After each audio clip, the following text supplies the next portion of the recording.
ডেবরায় ভয়াবহ পথ দুর্ঘটনা। বাইককে টানতে টানতে 100 মিটার নিয়ে গেল গ্যাস বোঝাই ট্যাঙ্কার। গুরুতর আহত 3 জন। ঘটনাস্থলে আসে পুলিশ বাহিনী। জানা যায় যে ডেবরার দলপতিপুরে 16 নম্বর জাতীয় সড়কের উপরে ঘটে এই ঘটনা। গ্যাস ট্যাঙ্কার ভর্তি থাকায় দমকলে খবর দেওয়া হয়েছে। ঘটনাস্থলে ডেবরা থানার ওসি ও পুলিশ বাহিনী যায়।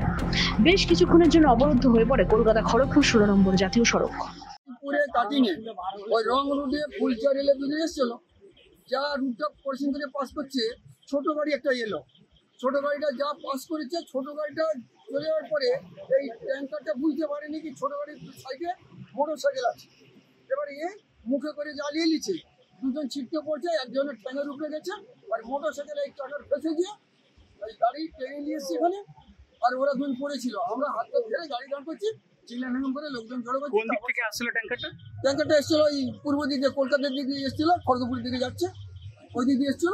আর মোটর সাইকেল ওই রং রুটে এসেছিল, এই রুটে যাই এসছে, আর ট্যাঙ্কার নিয়ে নিচ্ছে ওদেরকে মুক্তি। কতজন হতাহত হয়েছে, কি ঘটছে? দুজন হয়েছে। হাসপাতালে ভর্তি করা হয়েছে নাকি? দুজন অ্যাম্বুলেন্স এসে স্যার এলো, অ্যাম্বুলেন্স এসে তুলে নিয়ে গেছে।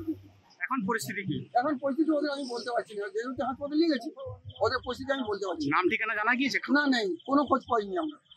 আপনার নাম? আমার নাম তামিল শাহ, বাড়ি? বালাগড়, ডেবরা। কোন জায়গায় ঘটেছে ঘটনাটা? এই রুটে ঘটেছে। জায়গাটার নাম কি? দলপতিপুর? আগে দলপতিপুর? হ্যাঁ, দলপতিপুর, এই রুটে ঘটেছে।